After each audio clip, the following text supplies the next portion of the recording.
Welcome back, dears.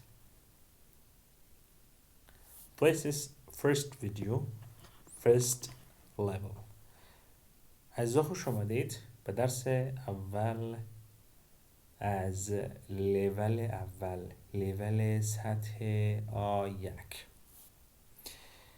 ما درس های سطح مقدماتی را که شامل 8 ویدیو یا 8 بخش میشد رکورد کردیم ویدیوهایش در صفحه فیسبوک و چینل یوتیوب آپلود کردیم برای که به دست از شما قرار بگیره. امیدوارستم که شما به او درس ها دسترسی پیدا کرده باشید و امیدوارستم برای کسایی که نیازمند بودند به او درس ها کمک کرده باشم. امروز ما میم درس خود از قسمت سطح A1 آغاز میکنیم. البته درس های ما شامل 6 لیول میشه. لیول سطح A1 A2 B1 B2 C1 و C2. سیستم 6 ماهه هست. ما درس ها را کوشش میکنیم که به صورت متواتر سلسله وار رکورد بکنیم و در قسمت چینل یوتیوب و از طریق صفحه فیسبوک بعد دسترس شما عزیزا قرار بدیم و امیدوار هستم که این درس ها بر شما مفید واقع شوه و شما هم تا آخرین درس ما را همراهی بکنید. خب درس خود آغاز میکنیم. البته چیزی که من بر شما از اول بگویم است که شما یک تقسیم اوقات باید بر خود داشته باشید. ما اولین درس در شروع هفته را که بر شما مد نظر گرفتیم است که در روز ساتردی یا شنبه شما گرامر را میخوانید. در روزی ساندی یا یک شنبه شما وکابولری میخوانید. در روز ساندی یا دوشنبه شما ریدینگ میخوانید و سه شنبه چهارشنبه پنج شنبه که 3 روز متباقی هفته هست به شما کوشش میکنیم که بخش رایتینگ، بخش کانورسیشن، همچنان بخش اضافی را بر شما آپلود بکنیم. خب امروز شروع هفته هست. درس از قسمت گرامر آغاز میشه که اولین درس تحت عنوان part of speech یا اجزای کلام است. part of speech اجزای کلام.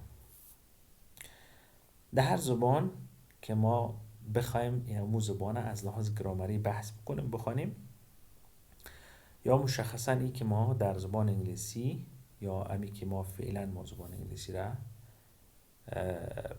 میخوانیم، اولین تشکیل دهنده part of speech چی هست؟ حروف های الفبا است.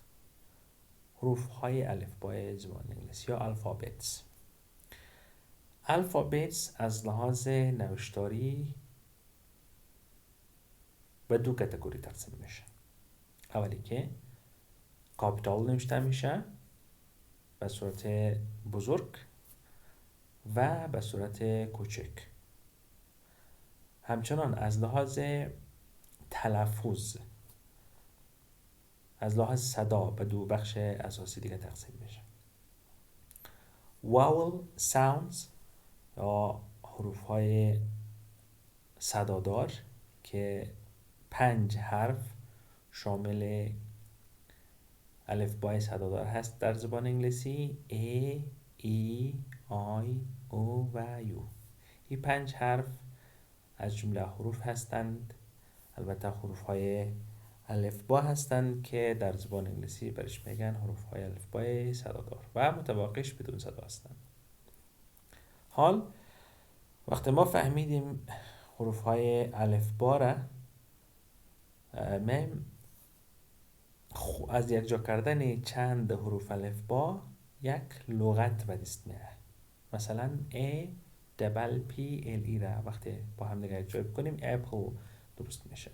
خود اپل یا سب یک لغت هست که از حروفهای الفبا به دست آمد. حال ورد یا لغت خودش به 9 بخش اساسی دیگه تقسیم میشه. این ما کلش جزء از part of speech هست، اجزای کلام هست. خب اولین بخش که ورد دو تقسیم میشه noun یا اسم هست.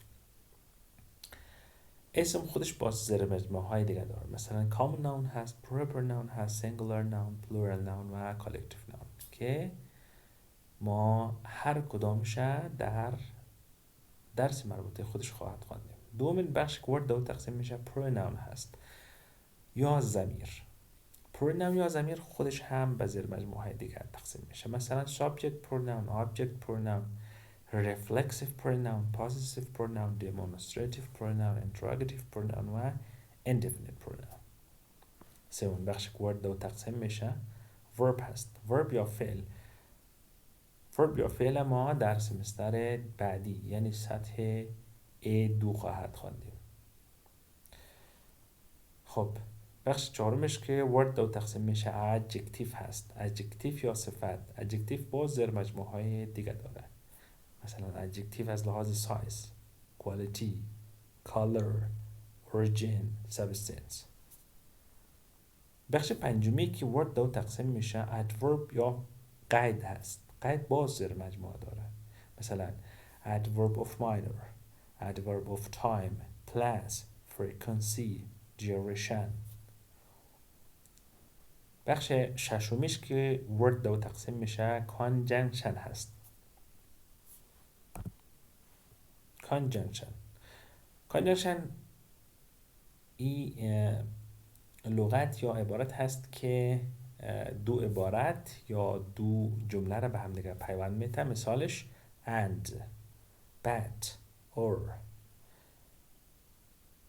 بخش هفتمی که ورد دو تقسیم میشه preposition هست. preposition خودش حروف اضافه هست، مثلا to، and، in. بخش هشتمش که ورد دو تقسیم میشه interjection هست. interjection یا حروف ندایه، مثلا oh، wow، ah. And the last one is article. article is not important for us. خب article بر ما قدر مهم نیست، اگر ما فرصت کردیم خواهد خواندیم، اگر فرصت نکردیم از این میگذاریم. خب این بود درس اولش. ما اگر جمع بندی بکنیم بخش part of speech رو ما امروز خواندیم. اولین بخش اساسی part of speech حروف های الفبا در زبان انگلیسی بود. حروف الفبا از لحاظ نوشتاری به دو صورت تقسیم میشه، به دو صورت نوشته میشه، حروف یکی بزرگ یکی کوچک، و از لحاظ تلفظ یا ادای صدا به دو بخش دیگه تقسیم میشه که واول یا صدادار، همچنان کانسونانت یا بی صدا بود. خب از یک جا کردن چندین حروف الفبا ما میتونیم یک ورد به دست بیاریم. بعد خود ورد ده 8 بخش اساسی دیگه تقسیم میشد که ناون یا اسم بود، پروناون یا ضمیر بود، ورب یا فعل بود، adjective یا صفت بود، adverb یا قید بود، conjunction یا حرف ربط بود، preposition یا حروف اضافه بود، interjection یا حروف ندایه بود. گفتم که بخش نهم قدر مهم نیست که آرتیکل هست، اگر ما وقت کردیم خواهد خواندیم، اگر وقت نکردیم ما از این میگذاریم. همین 8 بخش در بخش part of speech مهم است. خب این بود از درس اول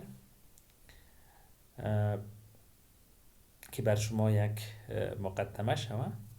درس دوم در روز خودش بر شما تهیه میشه و بعد دستان قرار خواهد گرفت. تا درس بعدی الله یارو نگهدار شما.